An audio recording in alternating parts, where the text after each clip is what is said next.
Hola, soy Rafa Casillas, bienvenidos a los Casillas Podcast Deportivo, bienvenidos al capítulo número 47. Tres al área, llega el centro, Oribe, ¡gol!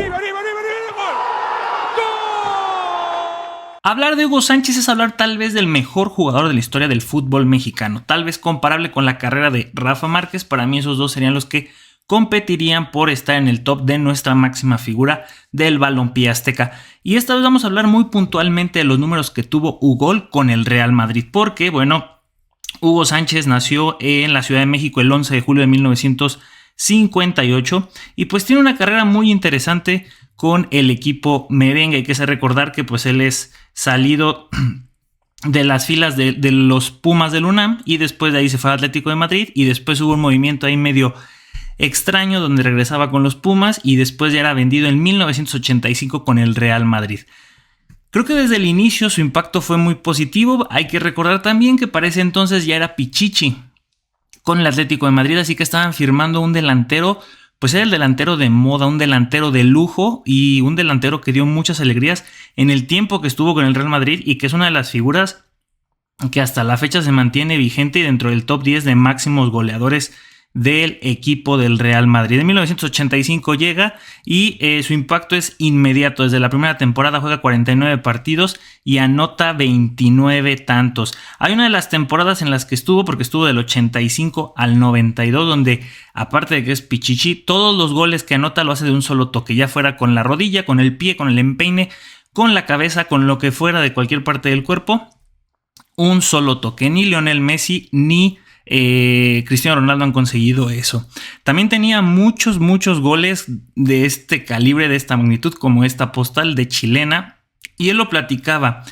No recuerdo muy bien qué Juegos Olímpicos fueron, pero fue junto con su hermana iba en el equipo de gimnasia y era quien le enseñaba a hacer este tipo de acrobacias, pero sobre todo su típica celebración, esta pirueta, esta voltereta, este mortal, pues se lo enseñó su hermana y se traducía también en el campo de juego esa elasticidad, el tener esa potencia para poder hacer estos goles, porque también la posición, pues hay menos contacto donde uno puede tener el soporte del pie, porque regularmente cuando se hace el tiro desde las posiciones que conocemos, pues el pie de apoyo es muy importante. Aquí había que tener todo el impulso generado del salto y pues Hugo Sánchez era un experto en hacer eso, goles de chilena, goles de volea y pues eso se tradujo en otros 4 pichichis, en total 5 y creo que fue finales de los 90, principios del 2000 que decidió donar sus trofeos a el Museo del Real Madrid. Entonces, no solamente los colectivos, que algunos de ellos tiene, que ahorita vamos a platicar de eso,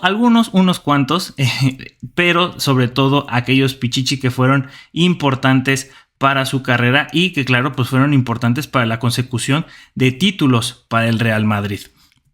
En cuanto a títulos locales, consiguió 3 Supercopas de España con el Real Madrid, consiguió una Copa del Rey en 1986, Ligas de España consiguió la del 86, 87, 88, 89 y 90, 5 ligas consecutivas, teniendo un grandísimo dominio en España y que pues lastimosamente no se pudo traducir en Europa, porque a pesar de que no se consiguió la tan ansiada Champions League, que pues la Copa de Campeones, que sabemos que el Real Madrid tiene ese ADN hoy por hoy ser el equipo con más Champions de la historia, lastimosamente pues no los pudo conseguir con el equipo merengue, pero sí consiguió 2 Copas de Europa, lo que hoy conocemos como, lo que antes se conocía como la Copa de Europa, pues se llevó 2 que ahora conocemos como la UEFA Europa League.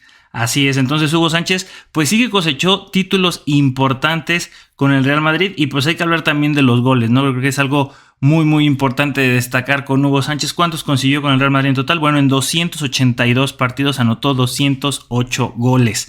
En su momento se fue como el 4º máximo goleador y a la fecha es el 7º, solamente superado por jugadores como Karim Benzema, Cristiano Ronaldo y pues unas cuantas otras estrellitas que están por encima de él, pero Hugo Sánchez fue en su momento de los más grandes y lo sigue siendo. Y digo que en su momento porque pues han empezado a llegar otras estrellas, pero no cabe duda que el legado de Hugo Sánchez y el impacto que tuvo con los merengues fue impresionante. Hablemos de esta estrella que no es que haya sido fugaz, pero que sí se apagó muy tristemente. Ustedes recordarán al inglés Dele Alli. Este muchacho nació el 11 de abril de 1996 en Milton Keynes, Inglaterra, Reino Unido. de padre nigeriano, que por cierto es un príncipe, y de madre inglesa. Aquí vamos a tener que tocar el tema de esa situación porque sí se pone complicado la situación, pues todo el pasado de este muchacho, su infancia, digamos que no fue nada fácil, y eso pudo haber repercutido en lo que fue su carrera y lo que se esperaba de este muchacho. Y es que él comenzó precisamente en el club de ahí donde él nació, donde fue local, que fue precisamente el Milton Keynes Dons, donde pues jugó un buen ratito, del 2011 al 2015 como ya futbolista profesional en la tercera división. En la última temporada, donde jugó cedido porque ya había sido comprado por el Tottenham Hotspur, lograron quedar subcampeones y subieron de la tercera división a la segunda, pero pues él ya se iba a ir al Tottenham. Y es que ahí pasó tal vez sus mejores años. Jugó del 2015 al 2022 y fueron sus mejores años porque, a pesar de que no cosechó ningún título, sabemos que también eran unos años donde estaba Harry Kane y sabemos de esa maldición. Pues Dele Alli prometía para ser una de las figuras más importantes del fútbol internacional, porque en su momento lo fue como joven promesa, y pintaba para ser de esos nombres que iban a estar en primera plana en el fútbol internacional. Lastimosamente pues no fue así, pero ya llegaremos a eso. Hay que recordar que era un mediocampista por momentos más que nada ofensivo, porque a recordar esa característica celebración, y sacaba otras tantas que la verdad eran complicadas de hacer en su momento. Yo recuerdo la primera vez que sucedió que no entendía muy bien cómo se hacía, pero pues ya entendí. Ahí si están viendo este video, pues intenten hacerle, déjenme saber en los comentarios o en todas nuestras redes sociales si saben hacerle y le entienden. Pero en su momento cuando salió fue un boom, hasta en el FIFA era una de las celebraciones especiales que podías conseguir, que la podías hacer con cualquier jugador, pero cuando apretabas A, o no me acuerdo cuál es el de PlayStation, te salía esa específicamente para Dele Alli. Digo que la temporada con el Tottenham fue la más importante y donde mejor le fue, porque pues fue parte de la selección de Inglaterra que fue a la Copa del Mundo del 2018 y estuvo en la Eurocopa de Francia 2016. En la Euro de Francia jugó 4 partidos, se quedó eliminado junto con todos los ingleses en octavos de final, pero fue titular, era importante este muchacho. Y en la Copa del Mundo pues se quedaron con el 4º lugar. Uno de los mejores resultados que ha tenido Inglaterra en los últimos años en Copas del Mundo y en cualquier otra competición, que no es considerando el Campeonato del Mundo que consiguió en el 66.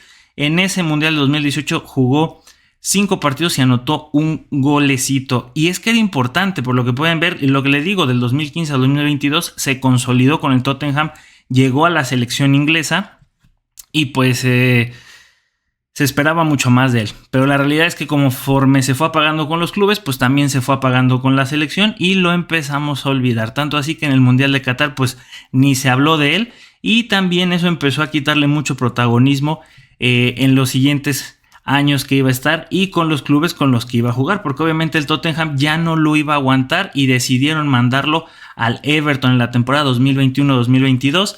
Primero se fue como cedido, después se fue como vendido y se suponía que iba a renacer. Lastimosamente las lesiones no le permitieron hacer mucho y sí que fue una estrella que se fue apagando, pero muy rápido ya en estos últimos años. En la 2021-2022 apenas jugó 11 partidos y no anotó ningún gol. En la 22-23 comenzó con el Everton, tuvo 2 partidos, tampoco hizo mucho, así que decidieron mandarlo cedido al Beşiktaş, donde también esperaban que se fuera a reencontrar. O sea, del Tottenham al Everton esperaban que se reencontrara con su mejor versión. No pasó. Después del Everton al Beşiktaş, la misma situación. Y ya sabemos que muchos jugadores, cuando no encuentran un espacio en un club importante en las grandes ligas de Europa, estamos hablando de Inglaterra, España, Alemania, Italia, Francia, ya si quieren incluir a Portugal o Países Bajos, pues también, pero deciden irse a Inglaterra, a Turquía, pues es porque realmente algo no cuadra, algo no está bien y yo siento que esto va más de ahí, es algo extracancha. En el 2022-2023 que estuvo con el Beşiktaş jugó 15 partidos y apenas anotó 3 goles, al menos ya anotó golecitos. Lastimosamente, pues tampoco llenó el ojo y lo retacharon para el Everton en la temporada pasada. No jugó nada entre su bajo nivel, su bajo rendimiento y las lesiones. No jugó y termina la temporada 2024 y se acaba su contrato. Y hoy por hoy es un jugador que está libre, que está tasado por Transfer Market alrededor de los 5 millones de euros, pero que nadie lo quiere. A mí hay 2 situaciones que me hacen interesantes aquí. La primera, Como jugador, y lo recuerdo mucho, este es un documental donde es un tras bambalinas de lo que pasaba en el Tottenham cuando estaba José Mourinho. Él decía que era uno de los jugadores que más talento había visto, de los que había entrenado en su carrera como director técnico, pero había algo que le faltaba a este muchacho, que era disciplina y trabajo duro. Él tenía mucho talento, pero al no trabajar y no echarle ganas no podía explotar. Se me hace un caso muy así como Carlitos Vela, que realmente es un jugadorazo, pero lo hace porque es un trabajo, no porque le guste. O en el básquetbol a Nikola Jokic también, que está trabajando, es el MVP, ya ha sido campeón de la NBA, pero pues realmente lo hace porque es su chamba y le pagan muy bien, aunque ese último caso pues sí triunfó, ¿no? En estos dos últimos pues son jugadores que pudieron haber llegado muy muy lejos, pero porque no les gustan hacer las cosas pues no alcanzaron su prime. Y algo muy interesante, si ustedes notaron al principio, pues cuando él jugaba en su camisa tenía Dele Alli, pero con el tiempo se quitó el apellido porque no se sentía identificado con su padre. Hablamos al principio de que viene de un padre nigeriano que es un príncipe y de su madre que es una inglesa, que cuando nació al poco tiempo se lo llevó a Estados Unidos y con apenas 7-8 años Dele Alli ya fumaba y traficaba drogas. La mamá tuvo problemas de alcoholismo, le quitan al chamaquito y lo regresan a Nigeria para que esté con su papá, supuestamente lo disciplina.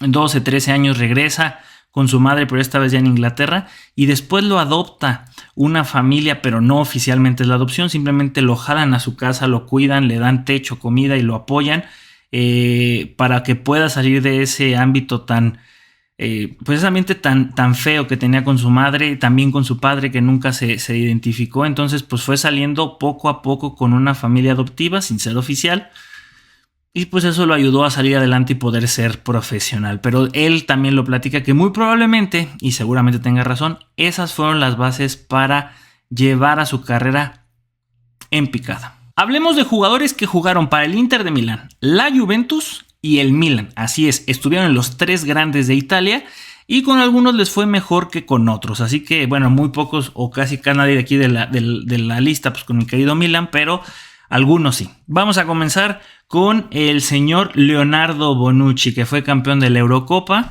y con Italia, y pues que en su momento pues estuvo salido ahí del Inter de Milán. Estuvo en la temporada 2005 al 2007, por ahí tuvo algunas sesiones. Y fue poco lo que hizo con el Inter de Milán, pero donde realmente le fue bien fue con la Juventus. Del 2010 al 2017, los mejores años.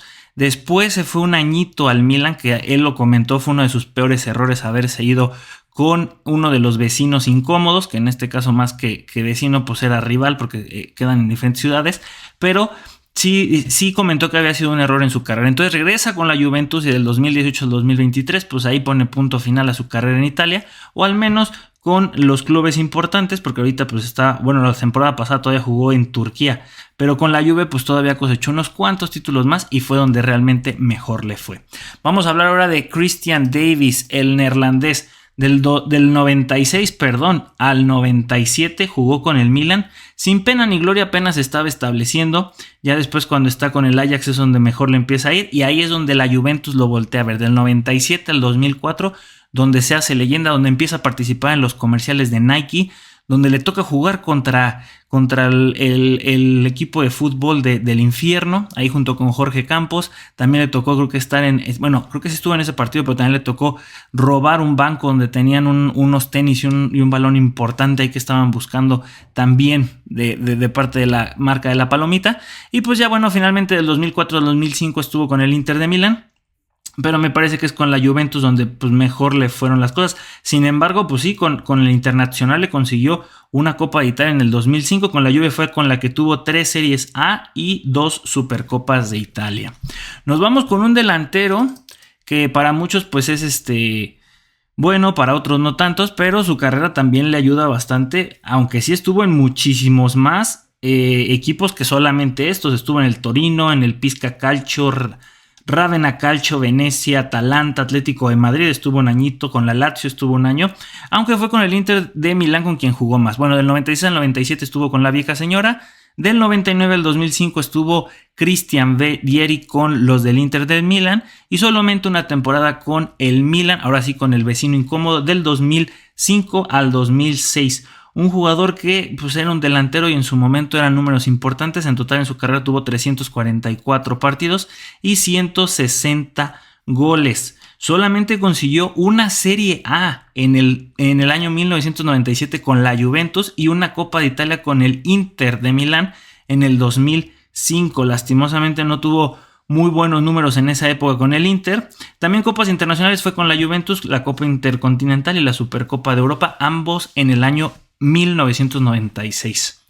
Antes de ser leyenda de los invencibles del Arsenal, pues el señor Patrick Vieira jugó una temporada con el Milan y jugó muy poquito realmente, porque apenas fueron 2 partidos los que participó. Apenas era un chamaco, venía de jugar 3 temporadas con el Cannes allá en Francia, y en el Milan pues parecía que iba a empezar a repuntar en clubes grandes, y entonces se lo lleva el Arsenal y juega ahí del 96 al 2005 y regresa una temporada más del 2005 al 2006 con la Juventus, pero es con el Inter de Milán con quien se siente un poco más cómodo y se queda 4 temporadas del 2006 al 2010. Tal vez sus años más recordados pues son con el Arsenal, pero con el Inter de Milán también tuvo buenos números y buenas cosecha de trofeos. Tuvo 2 Supercopas de Italia y tuvo 3 Series A del 2007, 2008 y 2009. Sin olvidar, pues siempre hay que recordarlo, fue campeón del mundo con Francia en el 98, ya jugando de local. Zlatan Ibrahimovic, este señor pues comenzó en la Juventus. Bueno, no comenzó, pero fue de los clubes con los que tuvo participación, porque él comenzó realmente en un equipo local allá en Suecia. Empezó en el Malmo, después en el Ajax. Con la Juventus jugó del 2004 al 2006, donde tuvo 92 juegos y 26 goles, también números sólidos que le permitieron irse al Inter de Milán, con el que estuvo 3 años, del 2006 al 2009, y después se va al Barcelona. Lastimosamente pues no le va bien y no se encuentra con Pep Guardiola. Él dice que nunca tuvo problema con Messi, pero que el tema fue con Pep Guardiola. Entonces se va al AC Milan. Está 2 temporadas donde se veía un AC Milan muy fuerte. Los del Milan pues ganaron el Scudetto en esas 2 temporadas, ganaron creo que al menos 1. Y junto con Thiago Silva los venden al Paris Saint-Germain porque económicamente andaban muy mal. Creo que en ese entonces estaba todavía dueño Berlusconi, o quién estaba. Pero me acuerdo que lo vendieron porque era un tema económico. Entonces fue un buen tiempo con el Paris Saint-Germain, 4 años, después 2 años con el Manchester United, 2 temporadas con Los Ángeles Galaxy, y del 2019, 2020, porque ahí estuvo todavía saltando con los del Galaxy y el Milan, hasta el 2022-2023, donde puso punto final a su carrera. Regresó con el Milan. Me parece que fue el club con el que mejor se identificó y con el que prefirió terminar ahí a las cosas. Y lo bueno fue que le tocó estar en el último Scudetto que ha conseguido mi queridísimo Milan. Ahora nos vamos con otro histórico que lastimosamente pues no pudo ser campeón del mundo, Roberto Baggio. Este señor que voló ese penal y que le dio el título en Estados Unidos 94 a Brasil. Pero pues bueno, fueron más cosas que solamente haber fallado ese penal. Del 90 al 95 fue figura con la Juventus. Jugó 200 partidos, anotó 115 goles. Después se fue al Milan un par de años, fue de la 95, 96 y 96, 97. Jugó 67 partidos, 19 goles. No anduvo tan acertado. Y finalmente esa época que estuvo con el Inter de Milán fue del 98 al 2000, donde jugó 59 partidos y 17 dianas anotadas. En cuanto a títulos nacionales, con la Juventus consiguió una Serie A y una Copa de Italia, con el Milan solamente una Serie A. Y en copas internacionales, la Copa de la UEFA, la Juve en el 92-93. Y para terminar esta lista vamos con un histórico, yo creo que otro campeón del mundo que muchos respetamos y recordamos porque tenía un toque, tenía una forma y una visión de ver el fútbol. Se me asemeja mucho al estilo de juego de Xavi Hernández, pero Andrea Pirlo, que fue campeón del mundo en el 2006 con Italia, pues jugó con el Inter de Milán en la 98 y jugó hasta el 2001. Bueno, es que estuvo cedido en varias ocasiones, porque sí jugó con el Inter en la 98-99, luego se fue al Regina Calcio en el 99-2000 y regresó para la temporada 2000-2001, pero no tenía mucha actividad. Después se fue al Brescia Calcio, pero ya en el 2001-2002 fue cuando el Milan dijo, véngase para acá, y lo tuvo hasta el 2010-2011. Era una figura. Con ellos le tocó ganar, si no me equivoco, la Champions League. Dejen nada más ver los títulos internacionales. La Liga de Campeones la tuvo con 2 Ligas de Campeones que tuvo con el Milan. Lastimosamente, en cuanto a títulos locales, pues no le fue del todo bien si lo comparamos después con su paso que tuvo con la Juventus, porque en el 2011 decían los del Milan que ya Pirlo ya estaba acabado, que ya estaba viejo, pero todavía del 2011 al 2015 ahí estuvo Andrea Pirlo y jugó finales de la Champions que lastimosamente perdió, pero fue muy importante. Y recuerdo mucho cuando hacían los análisis de cuánto recorrían los jugadores y los terrenos que cubrían en el transcurso del partido. Y Pirlo se quedaba prácticamente en el centro, era el que menos corría, pero era el que más toques daba. Él hacía que corriera más el balón de lo que él tenía que correr. Entonces lo comparabas con cualquier otro jugador y ellos alcanzaban los 10, 11, 12 kilómetros. Pirlo corría 6, 7 kilómetros y a un paso muy tranquilo. Con la Juventus ahí fue donde le fue mejor, porque con el Milan ganó 2 Serie A, una Copa de Italia y una Supercopa de Italia. Con la Juve consiguió 5 Series A, 2 Supercopas de Italia y una Copa de Italia en el 2014-2015. Un genio. Fórmula 1.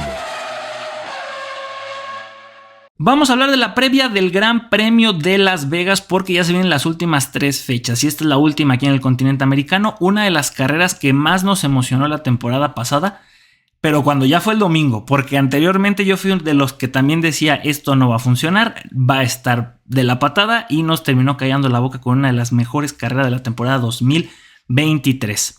Estos son los horarios para el centro de México. Usted ahí vaya calculándolo si nos está viendo de otro país. La carrera va a ser, empezamos de abajo hacia arriba, perdón. El 21 de noviembre la práctica 1 será a las 8:30 de la noche.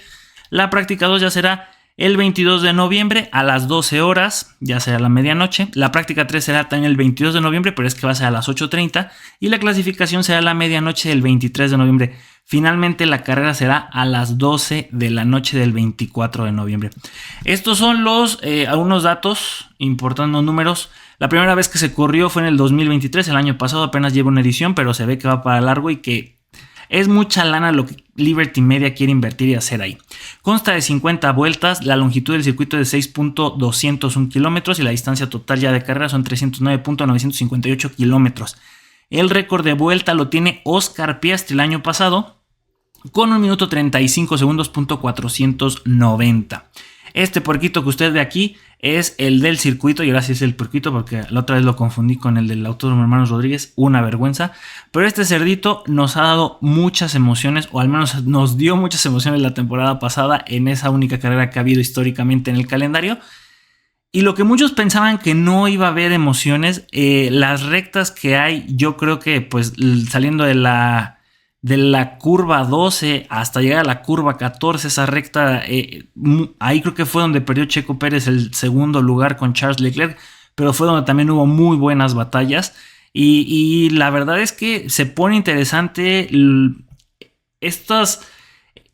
pues los retos que tienen que tener los pilotos con el tema de la temperatura, porque al ser en la noche ya entrando al invierno, pues es el frío otoñal ya entrando al invierno de los Estados Unidos, y aparte en el desierto pues es una variable que pone muy interesante toda la estrategia para los diferentes equipos, para poner el coche a punto y los neumáticos en la temperatura adecuada, que también se hablaba mucho de que iba a haber accidentes el año pasado y los hubo, pero me imagino que ya han aprendido de eso, ¿no? Este fue el podio de la temporada pasada, estuvo Checo Pérez en tercer lugar, segundo Charles Leclerc, ya en las últimas vueltas le quita esa segunda posición, y primer lugar para Max Verstappen. Sacaron pues estos monos que eran edición especial para este gran premio porque de verdad que querían hacerlo a la grande, una gran fiesta. Los de Ferrari pues sacaron con todo su mono rojo con los vivos en blanco, mientras que lo que tenían los de Red Bull pues eran diferentes. Como pueden ver, el de Checo Pérez era rojo, el de Max Verstappen era blanco y era haciendo alusión a Elvis Presley. Vamos a ver cómo está la novela en el campeonato de pilotos después del Gran Premio de Sao Paulo. Max Verstappen se mantiene en la punta con 393 puntos y le sacó ventaja después de la gran carrera que hizo allá en Brasil, mientras que Lando Norris pierde terreno a pesar de que en el sprint le había ido muy bien. Charles Leclerc se está metiendo a la pelea, o al menos está intentando hacer su último esfuerzo para poder, ya no está peleando tanto por el campeonato a falta de 3 fechas. Con 75 puntos ahí todavía en juego, más algún sprint que queda, pues está complicado, pero al menos podría estar peleando por la segunda posición. Piastri se queda en cuarto todavía, ahí batallando junto con Carlos Sainz. El sexto y séptimo lugar está para los Mercedes, y Checo Pérez es a lo que puede aspirar, yo creo, porque ya también alcanzar a Carlitos Sainz se ve muy complicado, así que un sexto lugar es a lo máximo que aspira el mexicano. Fernando Alonso 9, y en la 10ª posición Hülkenberg. Los Haas hicieron una gran carrera la fecha pasada. En cuanto a temas de pilotos, el campeonato de constructores, en cuanto a constructores, el campeonato de constructores queda todavía con McLaren en lo más alto con 593, Ferrari le sigue con 557, Red Bull perdió mucho terreno, pero esto todavía no se acaba. Son menos de 50 puntos y si Checo se pone las pilas y los de McLaren y Ferrari se andan desinflando, sabemos que Max Verstappen va a hacer bien las cosas. Mercedes tampoco ya no puede aspirar al podio, pero ahí está y tampoco lo va a alcanzar Aston Martin, que está en la quinta posición. Sexto para los Alpine, que eso sí rebasaron y hasta alcanzaron 3 posiciones más arriba de lo que es Haas, Racing Bulls y Williams. Y Kick Sauber, ¿usted sabía que eran 10 equipos? Así es. Se acaba de revelar el calendario 2025 de la Fórmula 1. No hay muchos cambios, pero pues hay que repasarlos. Vamos a comenzar. Dejen algo esto un poquito más chiquito para que se pueda ver. Ahí se ve mejor, claro que sí. La ronda 1, la fecha inaugural será del 14 al 16 de marzo en Australia. Como pueden ver, pues todas en las columnas que siguen después del nombre del país, pues vienen lo que se va a correr en esos circuitos, todo lo de Fórmula 1, pero habrá carreras de Fórmula 2 en algunos, carrera de Fórmula 3 en otros y Fórmula 1 Academy, que es con la categoría de damas. Entonces en Australia habrá Fórmula 1, 2 y 3. Mientras que después en la siguiente fecha en China, ahí tendremos Fórmula 1 Academy. Claro que sí. Ronda 3 será Japón, después Bahrein y para el 18 y 20 de abril nos iremos a Arabia Saudita. Ahí tendremos un calendario interesante en las primeras 5 fechas. Después de eso nos vamos a Miami. Vamos al continente americano, uno de esos movimientos extraños y que logísticamente se me hace que es un gastadero de dinero. Pero bueno, Miami va a estar recibiendo la sexta fecha del 2 al 4 de mayo. Después el Gran Premio de Emilia-Romagna el 16 al 18 de mayo. Mayo también va a tener a Mónaco en la ronda número 8. El Gran Premio de España el 30 al 1 de junio. Del 3 a 15 de junio tenemos a Canadá, después a Austria y en la ronda 12 tenemos al Reino Unido del 4 al 6 de julio. Después tenemos la ronda número 13 con Bélgica del 25 al 27 de julio, del 1 al 3 de agosto tenemos Hungría. Ahí se viene este parón pues largo, las vacaciones de verano y regresamos con el Gran Premio de Países Bajos del 29 al 31 de agosto. El Gran Premio de Italia será en septiembre, lo mismo que el de Azerbaiyán y en octubre empezamos en Singapur. Y ya cerramos el calendario del 17 al 19 de agosto con el Gran Premio de Estados Unidos. México es la ronda número 20 del 24 al 26 de octubre.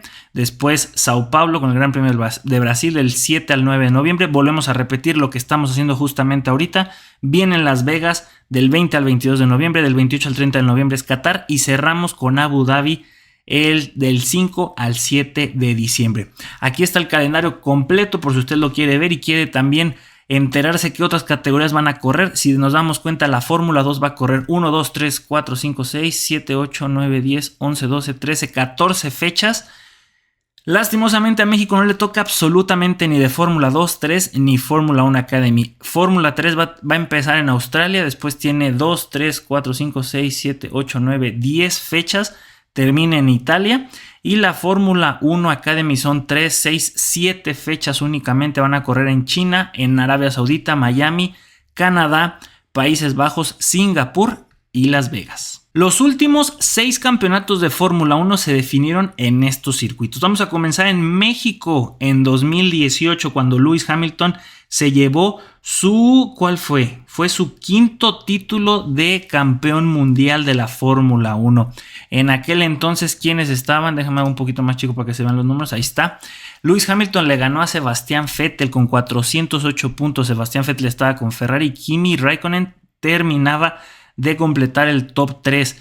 Ahí estaba un Max Verstappen y también estaba Danny Rick.